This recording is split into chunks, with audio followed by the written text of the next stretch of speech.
नमस्कार साथियों, स्वागत है टारगेट विथ सुमित चैनल पर। तो साथियों, यह यूपीपीसीएस आरओ बीईओ की प्रैक्टिस सीरीज नंबर 11 है। इसके पहले 10 वीडियो अपलोड हमने किए हैं, आप उनको एक बार ज़रूर देख लीजिए और इस वीडियो को भी लास्ट तक देखिए। वीडियो को स्किप मत कीजिए, क्योंकि यहाँ से आपके एग्ज़ाम में, आपके परीक्षा में ज़रूर प्रश्न पूछे जाएंगे, क्योंकि ये प्रश्न विगत परीक्षाओं के पूछे गए हैं या तो आने वाली परीक्षाओं में पूछे जाने की प्रबल संभावना है। इसके बाहर कुछ भी नहीं आने वाला। और यदि आपको वीडियो अच्छी लगती है तो चैनल को सब्सक्राइब कर लीजिए और अधिक से अधिक शेयर कीजिए और लाइक कीजिए तुरंत। चलिए, पहला प्रश्न, निम्नलिखित में से कौन सा शहर दिल्ली के सबसे समीप के देशांतर पर स्थित है? आपके पास 4 ऑप्शन दिए हैं: बंगलुरु, हैदराबाद, नागपुर, पुणे। जो आपके सबसे नज़दीक है स्थित है वह है बंगलुरु। कौन है? Bengaluru, option number A.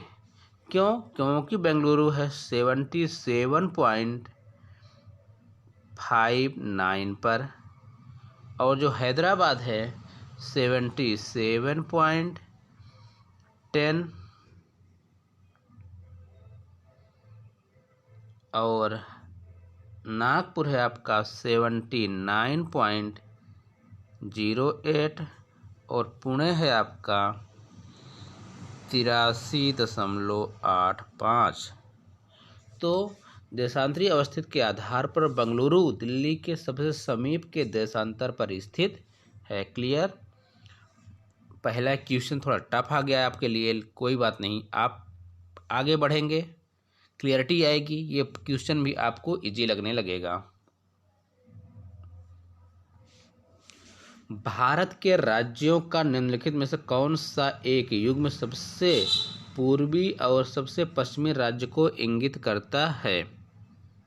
Clear? Assam और राजस्थान, अरुणाचल प्रदेश और राजस्थान, असम और गुजरात, अरुणाचल प्रदेश और गुजरात। तो यह इंगित करता है अरुणाचल प्रदेश और गुजरात। सब आप जानते हैं भारत का सबसे पूर्वी प्रदेश है जो अरुणाचल प्रदेश है और सबसे पश्चिमी है वह है गुजरात। भारत का सबसे पूर्वी वाला राज्य कौन है? अरुणाचल प्रदेश, जिसका पूर्वी देशांतर कितना है? अरुणाचल प्रदेश का पूर्वी देशांतर है 97.25। क्लियर? और गुजरात का है 68.7। अब क्लियर हो गया होगा कि जो पूर्वी देशांतर है 97.25 और पश्चिमी देशांतर 68.7। तो यहाँ आंसर हुआ ऑप्शन नंबर डी। भारत के संदर्भ में नीचे दिए गए कथनों पर विचार कीजिए। पहला है, भारत का क्षेत्रफल विश्व के भौगोलिक क्षेत्रफल का 3% है। भारत के उत्तर पूर्वी सीमा पर भ्रंशोत्थ पर्वत अवस्थित है। आपके पास 4 ऑप्शन दिए हैं, केवल एक सही है, केवल 2 सही है, केवल एक या दो, दोनों, ना तो एक ना ही दो आपको बताना है। तो यहाँ पास ना तो एक सही है ना ही दोनों सही हैं। क्यों? क्योंकि भारत पूरी दुनिया का 2.4% एरिया लिया है। कितना? 2.4% एरिया है। यहाँ 3 लिखा, मतलब पहला गलत। दूसरा है, भारत के उत्तर पूर्वी सीमा पर भ्रंशोत्थ पर्वत अवस्थित है, जो कि यह भी गलत है क्योंकि भारत के पूर्वी सीमा पर नवीन वल्लित पर्वत हिमालय अवस्थित है। कौन है? हिमालय है। कौन है? हिमालय, आप सबको जानते हैं। तो इसलिए दोनों कथन गलत हैं, इसलिए ऑप्शन नंबर डी सही होता है। प्रश्न संख्या 4, भारत के संदर्भ में नीचे दिए गए कथनों पर विचार कीजिए। भारत की लंबाई उत्तर से दक्षिण की ओर पूर्व से पश्चिम की अपेक्षा अधिक है। 82 डिग्री 30 मिनट पूर्वी देशांतर रेखा को भारत का मानक या आम्योत्तर माना गया है। आपके पास 2 पॉइंट दिए गए हैं। अब बोल रहा है, उपयुक्त में से कौन सा कथन सही है? केवल एक या केवल दो, केवल एक और दो दोनों, या तो ना एक ना दो। तो चलिए देखते हैं। भारत के लंबाई उत्तर से दक्षिण की ओर पूर्व से पश्चिम की अपेक्षा अधिक है। तो आपको जानकारी होनी चाहिए, भारत की उत्तर से दक्षिण की ओर जो लंबाई है ये कितना है? 3214 किलोमीटर, 3214 किलोमीटर। और पूर्व से पश्चिम जो है लंबाई है आपकी 2933 किलोमीटर। याद रखेंगे, भारत की उत्तर से दक्षिण 3214 किलोमीटर और पूर्व से पश्चिम 2933 किलोमीटर है। तो प्रश्न पूछा गया, भारत की लंबाई उत्तर दक्षिण की पूर्व पश्चिम की अपेक्षा अधिक, मतलब ये पॉइंट क्लियर सही है। 82 डिग्री 30 मिनट पूर्व देशांतर रेखा को भारत का याम्योत्तर माना गया है। हाँ, तो 82 डिग्री 30 मिनट पूर्व देशांतर को भारत का याम्योत्तर माना गया है, जो उत्तर प्रदेश के नैनी से होकर गुजरती है, जो इलाहाबाद के पास में है। यह पॉइंट भी सही है, अर्थात ऑप्शन नंबर सी सही है, दोनों।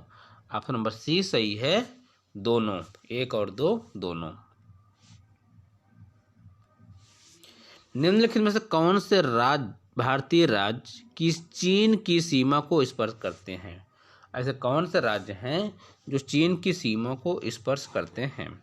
आपके पास ऑप्शन दिया है पश्चिम बंगाल, सिक्किम, हिमाचल प्रदेश और उत्तराखंड। में कूट में दिया है केवल एक और दो, केवल दो और तीन, केवल दो और चार, केवल दो तीन चार।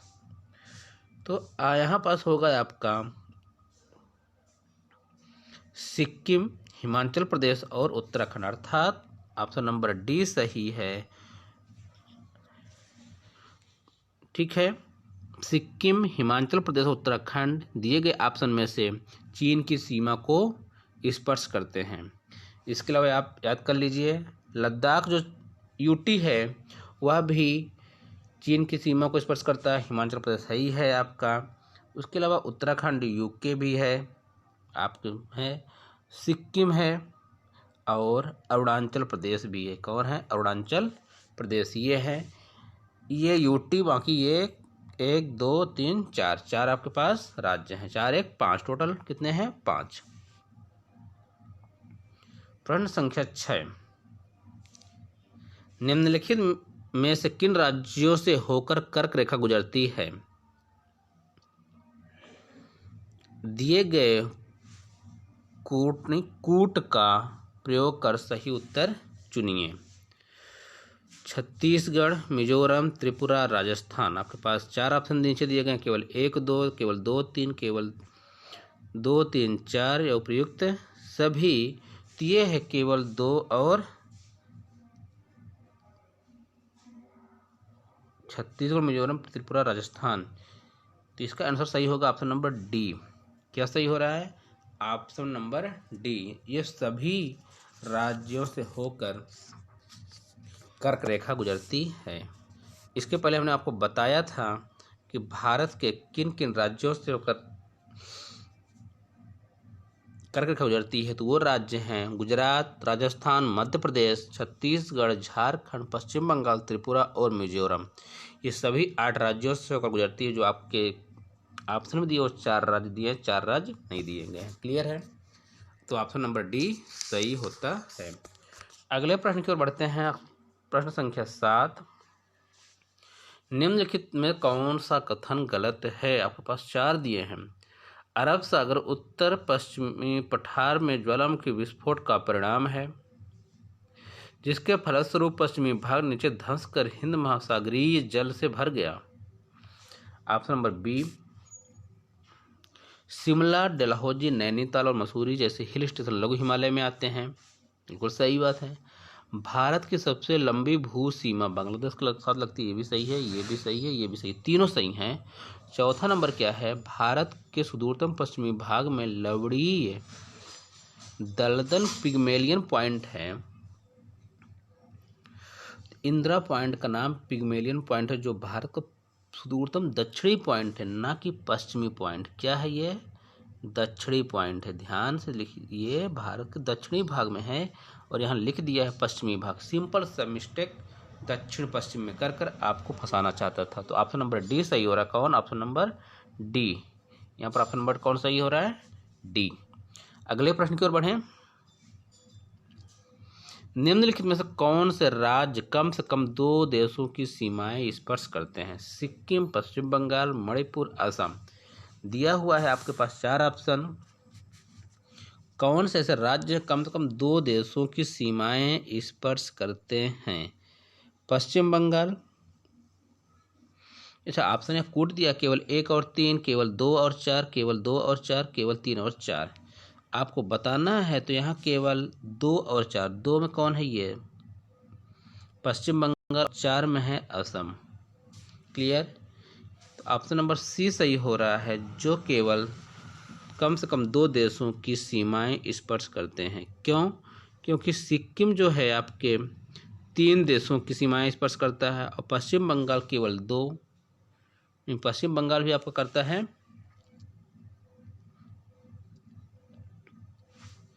1, 2, सॉरी मिस्टेक हुआ, केवल 1, 2 और 4। यहाँ पर सिक्किम भी है 3, पश्चिम बंगाल भी 3, और जो मणिपुर है सिर्फ एक देश से करता है, ये करता है म्यांमार से। ठीक। और असम जो करता है आपका 2 से करता है, बांग्लादेश और भूटान से। क्लियर है? सिक्किम 3 देशों से, नेपाल, चीन, भूटान। पश्चिम बंगाल आपका करता है नेपाल, भूटान, बांग्लादेश। मणिपुर करता है सिर्फ एक देश से, और असम करता है बांग्लादेश और भूटान से। तो यहाँ पर ऑप्शन सही हो रहा है केवल 1, 2 और 4। 1, 2 और 4। 1 में क्या है? सिक्किम, 2 में पश्चिम बंगाल और 4 में असम। क्लियर? प्रश्न संख्या 9 की ओर बढ़ें। निम्न कथनों में से कौन सा कथन सही है? भारत की स्थलीय सीमा 7 देशों को छूती है। पाकिस्तान, अफगानिस्तान, चीन, नेपाल, भूटान, बांग्लादेश, म्यांमार। यहाँ कामा नहीं लगा है, को कम लगा लेते हैं। ठीक। श्रीलंका भारत से खंभात की खाड़ी तथा पाक जल संधि द्वारा अलग हुआ। केवल 1 सही है, केवल 2, केवल 1 और 2 दोनों, या ना तो 1 ना ही 2। तो यहाँ आपको दिखाई दे रहा है भारत की सीमा 7 देशों के साथ छूती है। बिल्कुल सही कथन है। लेकिन श्रीलंका भारत के खंभात की खाड़ी से अलग होती है? बिल्कुल नहीं। भारत श्रीलंका से मन्नार की खाड़ी से अलग होता है। कहाँ की? मन्नार की खाड़ी से अलग होता है। और पाक जल संधि के द्वारा तो होता है, लेकिन खंभात की खाड़ी से अलग नहीं होता, क्योंकि खंभात की खाड़ी गुजरात साइड में है। तो यहाँ केवल ए ऑप्शन सही, केवल 1। ऑप्शन नंबर ए सही है। क्या? केवल 1। पहला कथन सही है, दूसरा गलत है। ये कथन गलत है। प्रश्न संख्या 10। निम्नलिखित राजधानी नगरों को समुद्र तल से ऊंचाई के अवरोही क्रम में रखें। श्रीनगर, शिमला, कोहिमा, शिलांग। आपके पास 4 ऑप्शन दिए गए हैं। 1, 2, 3, 4 आपको दिए गए हैं। तो जो सही ऑप्शन हो रहा है आपका, आपको इसकी हम लंबाई बताएंगे तब ज़्यादा समझ में आएगा। जो श्रीनगर की लंबाई, क्या बोलते हैं, ऊंचाई है, वो है आपकी 1589, 1589। शिमला की है 2295। क्लियर? कोहिमा की है 1446 और शिलांग की है 1496। सब किस में है? मीटर में है। तो आप देख पा रहे हैं 2 नंबर पर कौन? पहला ऑप्शन नंबर ए पर कौन आ रहा है? 2, शिमला। शिमला की सबसे अधिक है। सही बात है। ठीक। 2 के बाद दूसरे, पहले में ही 1 1589 सही। अब वही उल्टे क्रम में सही है। चौथा कौन? शिलांग 1496 है, सही है। तीसरा कोहिमा 1446, मतलब ऑप्शन नंबर ए ही सही है। यहाँ पास ऑप्शन नंबर ए ही सही है। हमने आपको बता दिया सबकी ऊंचाई की। सबसे ज़्यादा ऊंचा कौन है? शिमला, जो कि 2295 मीटर। उसके बाद श्रीनगर 1589 मीटर। उसके बाद आता है शिलांग 1496 और कोहिमा है 1446। 46। इस प्रकार ऑप्शन नंबर ए सही हो रहा है। तो ये आपके रहे महत्वपूर्ण 10 प्रश्न। आपको कैसा लग रहा है, आपका इसका विश्लेषण कैसा लग रहा है, आप ज़रूर कमेंट बॉक्स में बताइए। और यदि अभी तक आपने चैनल को सब्सक्राइब नहीं किया तो ज़रूर सब्सक्राइब कर लीजिए। अधिक से अधिक अपने दोस्तों के साथ शेयर कीजिए। अपने WhatsApp group, Telegram group, Facebook पर शेयर करेंगे, क्योंकि इन प्रश्नों को बनाने में, ढूंढने में बड़ी मेहनत लगती है, उसके बाद टाइप भी करना पड़ता है। तो साथियों, वीडियो देखने के लिए धन्यवाद। जय हिंद, जय भारत। आपका दिन शुभ हो।